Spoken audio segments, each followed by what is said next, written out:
Now, we saw this story in the news yesterday, a very tragic story. The mass shootings at a school in Texas have prompted widespread calls for stricter control of who can actually own firearms. Although the idea of guns and assault rifles being widely available to buy might seem horrifying to many of us, one viewer got in touch to say that the media often doesn't understand American culture around gun ownership.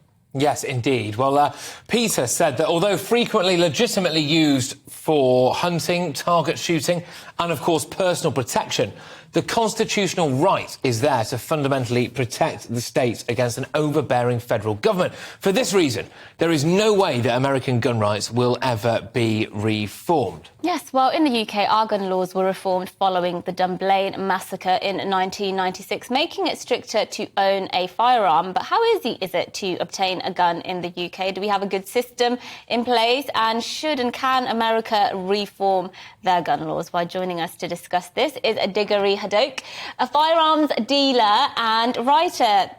Perfect person to talk to then.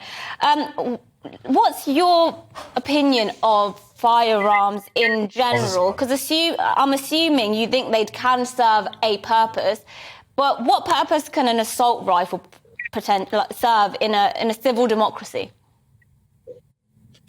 Well, thanks for having me back again. It's nice to be here. The term assault rifle is one perhaps we should clear up. Because it's been central to this question. People are often using it as a term as if it's a distinct type of rifle.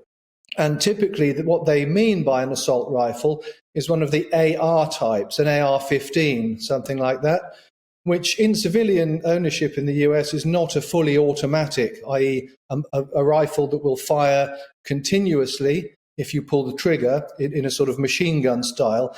It's a semi-automatic rifle where you have to pull the trigger once to fire one round, and then it automatically loads the next round, and then you pull the trigger and it fires the next round without you having to manipulate anything on the gun.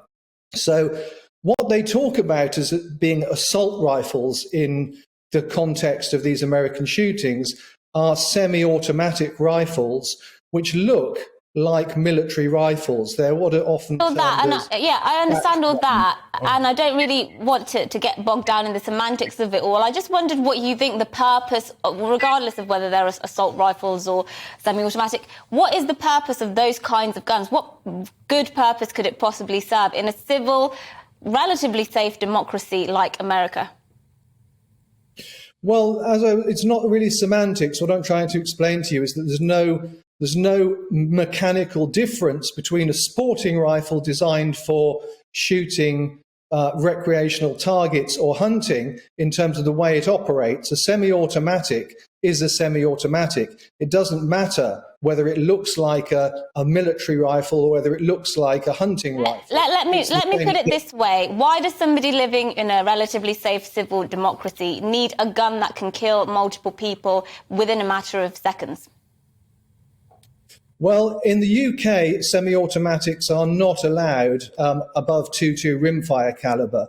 The American context, they would argue that it's in their constitution that they have their right to bear arms shall not be infringed. So it's in their constitution. The Americans would argue that it's not up to government to grant them their rights. They have those rights enshrined in the constitution, and you can't take them away. Look, I get that. I mean, and also, I think this American thing, I think people miss the point a little bit with, if people will excuse me here, when it comes to America. The ship has sailed, right? The big gunny ship has sailed, right? There's so many guns in America now. So you outlaw guns. Well, there's so many of them. It doesn't matter anymore because you could get hold of them. If I wanted to buy a gun off you, Diggory, what would it cost me? Well, I sell guns from £100 to £50,000. You can get a gun for £100. Like yes. A pea shooter or something?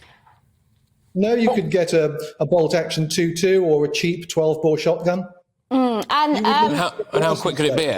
So who are the kinds of people who buy guns, and what kinds of test assessments perhaps do they have to go through to prove that they're buying the gun legitimately and for legitimate purposes? Yeah, could I, myself now, could I just buy a gun off you now? No.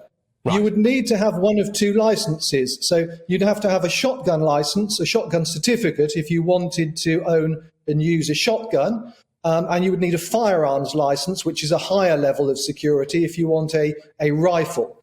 The restrictions on rifles are very, very tight. We have the tightest gun laws in the world in many respects, apart from one or two countries where they're totally banned. But in terms of liberal democracies, our gun laws are extremely tight and run by the police, to the point where in order to have firearms for legitimate reasons, you need to prove that you're a responsible person and that the police have no reason to keep firearms away from you. With rifles, it's a higher level. You have to prove to the police for each rifle that you want what you're going to use that for, and that you have a legitimate place to use it.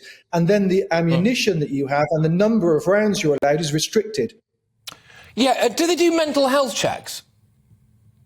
You have to have a letter from your doctor saying that you're not on antidepressant medication. You've got no reason that the doctor feels that you should be on an alert list, if you like, or there's any concerns that he might have about your mental health.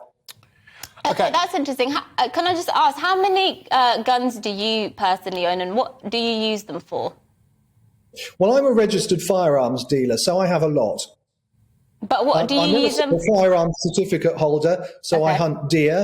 I go to Africa and I hunt in Africa sometimes. I also shoot recreational clay pigeon shooting in order to keep my skills up. I shoot pigeons for pest control, and I shoot game for sport. So we shoot pheasants and partridges and rabbits and things like that. Okay, good stuff. And yes, okay. Well, look, thank you very much, Thierry. Great to see you. Last time we spoke, I think you had a tiger's head in the background, and now you've just got a fine work of art. So may I politely say this is a slight improvement in my book. There we go. Good stuff, mate. Thank you very much. Great to have you back on. All right, take care. So, of course, that was Diggory there. Registered firearms. You know when you walk up to someone in a bar and you go, "What do you do?" If I said registered firearms dealer, I reckon you clean up. Do you not think? It's quite a cool thing, isn't it? I wouldn't believe you if you said that. You no, well, it'd be terrifying if I was a registered firearms dealer. Yeah, You don't have the look about you, sorry. No, I don't. No, but there we go.